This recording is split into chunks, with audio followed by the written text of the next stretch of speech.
The Pitt seems like a show that's designed to be binged. The entire season takes place over the course of just one shift, so each hour-long episode correlates to 1 hour of real time of the characters working a shift. So if you were crazy enough to watch every episode back to back, you'd basically be living a 15-hour shift alongside these characters. But that's not how it's meant to be watched. You see, HBO didn't dump these in one giant bingeable chunk. Instead, they released the episodes weekly. And whether it was intentional or not, that decision really heightened the power of the show. So let's figure out why. And a quick note on spoilers, I'm only going to be showing clips from season 1 of the show, and I'm talking pretty broadly. I'm not going to be spoiling any specific plot points, but if you want to go in completely blind, obviously, watch the show before you watch this video. Okay, so it seems pretty obvious to me that the ultimate goal of the Pitt is to get the audience to empathize with the very medical workers it depicts. And sometimes it does so a little clumsily when it has to directly explain to the viewers things that the medical workers have to deal with. Violence against healthcare workers is a national problem. And it's only getting worse. No surprise, there's a nursing shortage everywhere. I hear you. Now, this is good to just relay basic information to the audience. However, what the Pitt does much more effectively is actually get us into the headspace of the characters. And they do this with a couple methods, like the cinematography. There's no fancy lighting. They never use a dolly or a crane shot. Every camera move just feels as if the camera is strapped onto someone's head as they walk around the space. Every part of the cinematography is basically just to make you feel like you're there with them. The showrunners restricted themselves from many of the common tools and shortcuts most filmmakers rely on. For example, compare these two similar scenes. One from The Pitt and one from All That Jazz, which is shot with much more flair. These cinematography choices are designed to create an experience that is as close to reality as possible. However, there is one important exception: the decision to drop these episodes a week apart. And in order to understand why, we have to look at how movies generally treat time. Hitchcock famously said that drama is life with the dull bits cut out. And most movies abide by this. They will usually squeeze anywhere between a day, a month, a year, a decade, a millennia into a 2-hour chunk. To tell an engaging story, you usually need to compress time. And there are a couple different ways to do that. The vast majority of movies follow a tried and true technique of selecting certain moments to show in real time, like an important conversation. Then they will skip over all the boring stuff and get to the next scene, where they slow down to real time again. This start and stop structure is a very effective way to give the audience all the pieces necessary for a story. It's usually a kind of binary. Either we are in real time in a scene, or we're skipping ahead. But this is not the only way to tell a story. Sometimes, filmmakers will get into that in-between area, where it's not quite real time, but it's not just skipping over things entirely. This is usually in the form of a montage. And this is sort of like watching something in fast motion. We're still seeing moments, but we're moving much faster than real time, and therefore we can compress a lot of story time into a little bit of movie time. Sometimes filmmakers will stay in this zone for the entire movie, and it almost feels like the whole movie is a kind of montage. With Ace, the casino never saw so much money. And the bosses, they couldn't be happier.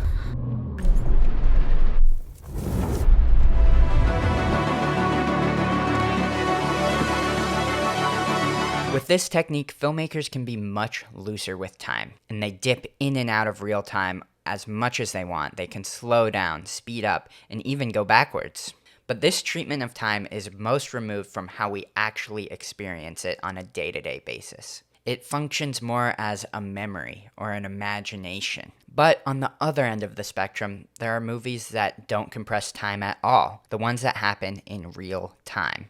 So 2 hours of story time directly corresponds to 2 hours of film time. Agnes Varda may have perfected this in her movie Cleo from 5 to 7, but there have been a couple of really good examples. 12 Angry Men, Victoria, Before Sunset. These films are so good at forcing us to really sit in a specific moment in a character's life. These movies don't compress time. but they show it as it really happens. Now you might be thinking, okay, so the pit happens in real time, but that's actually not true. We've been talking a lot about compressing time, but movies can do something else. They can expand time. And this means a moment in the movie actually takes longer than it does in real life. But if drama is life with the dull bits cut out, then why would filmmakers want to expand time? Well, it comes to how we actually experience time. So when we go through a shocking or traumatic moment, time almost always feels like it slows down. Ask anyone who's been in a car crash, gone bungee jumping. Your senses are absorbing more information, and so it feels like time slows down. And filmmakers want to recreate this emotional effect. They most often use it through the simplest method, slow motion. But there are other ways to do this, like showing the same moment from a couple different angles.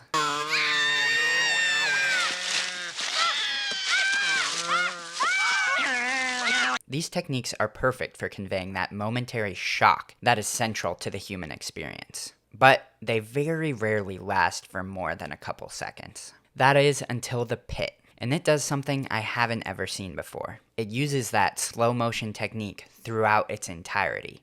Now you might be saying, wait a second, didn't you say the pit takes place in completely real time? And that's true, until you remember that you're forced to wait a week in between each episode. It's not meant to be watched continuously. And in that week-long break that the audience is forced to wait for, in between each episode, that's where the real magic of the show happens. By forcing the audience to live a week of their real lives before returning to the story, the pit is constantly expanding time.